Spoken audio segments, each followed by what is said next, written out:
सानाम को जोहार गे तबे तिहिन मिटेन अडी इम्पोर्टेंट वीडियो अगू कदा आदो मुचाद धाबी नेल पूरा लगी बन कुरुमुटुया जेमन पुष्टते जतो हर बन बुझाव दाड़िया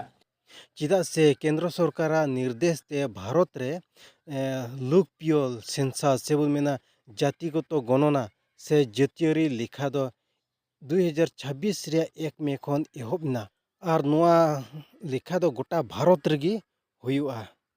और ओना दो आसाम रे 2 আগস্ট खन एहबोआ और 17 আগস্ট खन 15 सेप्टेम्बर हाबित दो सरकार रेन हर को अबुआ घरज घरज ओड़ा ओड़ा को दाड़ाना और ओड़ा ओड़ा हेज कते अबो मिमिद को तथ्य को हतावा और ओंडे 33 टी प्रश्न को कुली बुना और ओना ठीक लिकाते अबो लई हुयु तबुना और ओना तो डिजिटल लिकाते हुयुआ ओनाते जेमन चेत हो भूल आलो हुयु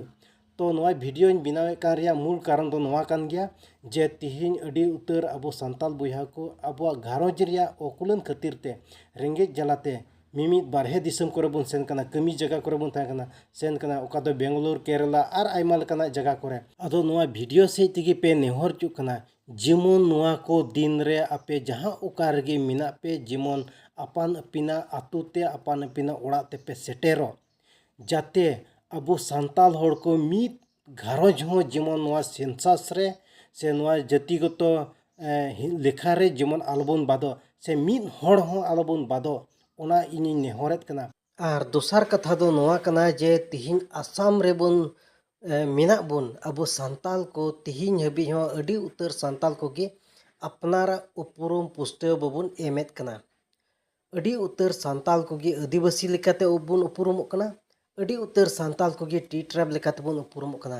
और मिद को दो संताल लेकाते गे मेनखान तिहिन बन नेल लेखान जे भारत सरकार दो संताल को संताली भाषा होय एम को बुना और हबुन नेल लेखान संताल पारगाना लेकाते झारखंड रे मिनाआ और ना दो संताल पारगाना संताल को लगित ते और हबुन नेल लेखान तिहिन आसाम रे आसाम सरकार हो संताल को दो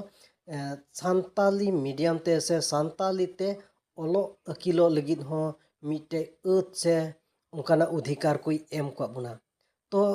और उनकाना अडी उतर गी मिना मेनखान बइन लयत कना एंते वीडियो जिलिनोआ तो इ नोआ गी नेहर बुन कना तीन रे नोआ सेंसस रे ओड़ा ओड़ा को हजुआ ओने उन रे जीवन अबो दो संताल कना बुन मेन कते संताल लेकाते अबो उपरुम बुन एमा तीन दो 12 टी परिसरेन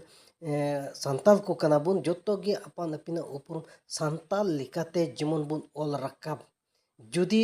संताल लेकाते बबुन ओल रकाबा